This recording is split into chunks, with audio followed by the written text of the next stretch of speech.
بسم اللہ الرحمن الرحیم الصلاة والسلام علیک یا رسول اللہ صلی اللہ تعالی علیہ وسلم۔ مشہور تابعی حضرت عبید بن عامر بہت مشہور تابعی گزرے ہیں۔ اللہ تعالیٰ نے ان کو بڑی فصیح زبان دی تھی۔ ان کی مجلس میں مشہور صحابی حضرت عبداللہ بن عمر رضی اللہ تعالی عنہ بھی بیٹھا کرتے تھے۔ ان کی دل پر اثر کرنے والی گفتگو سے پھوٹ پھوٹ کر روتی تھی۔ مکہ مکرمہ میں ایک جوان عورت تھی، شادی شدہ تھی۔ اللہ تعالیٰ نے اسے غیر معمولی حسن و جمال سے نوازا تھا۔ یہ حسن بھی عجیب چیز ہے۔ بڑے بڑے بہادر اور پہلوان ایک غلط نگاہ کے وار سے ڈھیر ہو کر بسمل کی طرح ڈھیر پڑے لگتے ہیں، برباد ہو جاتے ہیں۔ وہ بہادر جو کسی کے وار میں نہ آتا ہو، بس اوقات حسن کی ایک پھولی سی نظر سے اس کے قلب و جگر کی حالت بدل جاتی ہے، وہ تباہ و برباد ہو جاتا ہے۔ ایک خاتون ایک دن آئینے میں اپنا چہرہ دیکھ رہی تھی۔ شوہر سے کہنے لگی، اے میرے شوہر نامدار، کوئی ایسا شخص ہے جو میرے اس چہرے کو دیکھ کر مجھ پر فریفتہ نہ ہو؟ شوہر نے کہنے لگا، تم نہیں جانتی ہو؟ ایک شخص ہے۔ کہنے لگی، کون وہ شخص ہے جو میرے چہرے کو دیکھ کر مجھ پر گرفتہ نہ ہو؟ شوہر نے کہا، عبید بن عمیر ہے۔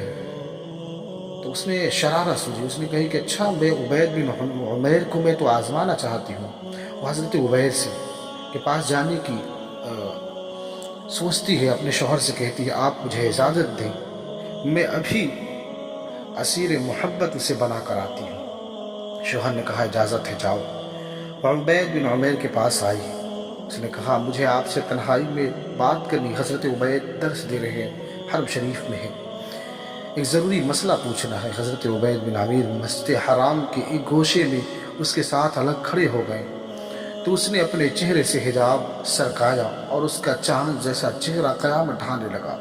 عبید نے اسے بے پردہ دیکھ کر فرمایا، خدا کی بندی، اللہ سے ڈر، پردہ کر لے۔ کہنے لگی، میں آپ پر فریفتہ ہو گئی ہوں، آپ میرے متعلق غور کریں۔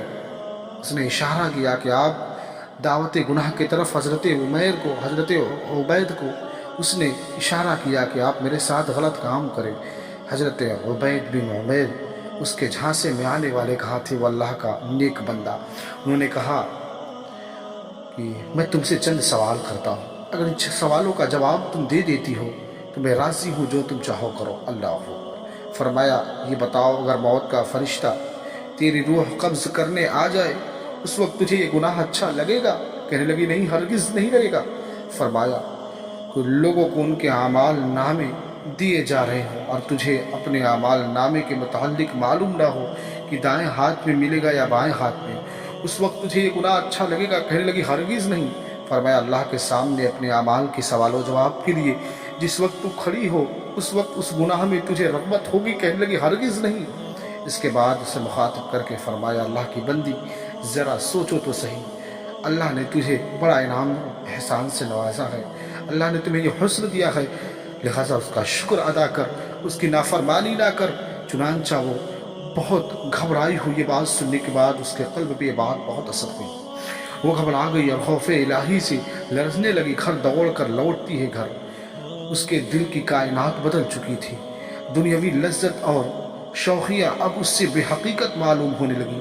شوہر نے پوچھا، کیا ہوا؟ کہنے لگی کہ کچھ نہیں ہوا، بس بات یہ ہے کہ اگر مرد عبادت گزار ہو سکتے ہیں تو ہم عورت کیوں نہیں ہو سکتی؟ اللہ اکبر، ہم کیوں پیچھے رہیں؟ میں بھی اب عبادت کروں گی۔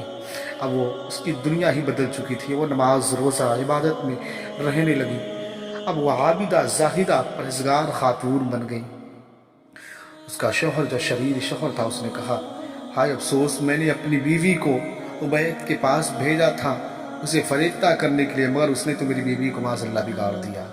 میرے عزیزو، دیکھیں، ایک نیک نوجوان اگر چاہے تو گنہگار عورت کو بھی بدل سکتا ہے، اگر عورت چاہے تو مرد کو بھی بدل سکتی ہے۔ خدا را گناہوں سے باز آئیں، اپنی آنکھوں کی حفاظت کریں۔ اللہ نے قرآن میں فرمایا، قل للمؤمنین یغضوا من ابصارہم وقل للمؤمنات یغضضن من ابصارہن۔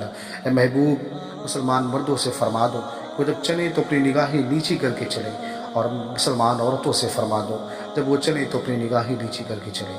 خدا را اپنی نگاہوں کی حفاظت کرے میرے نوجوانوں۔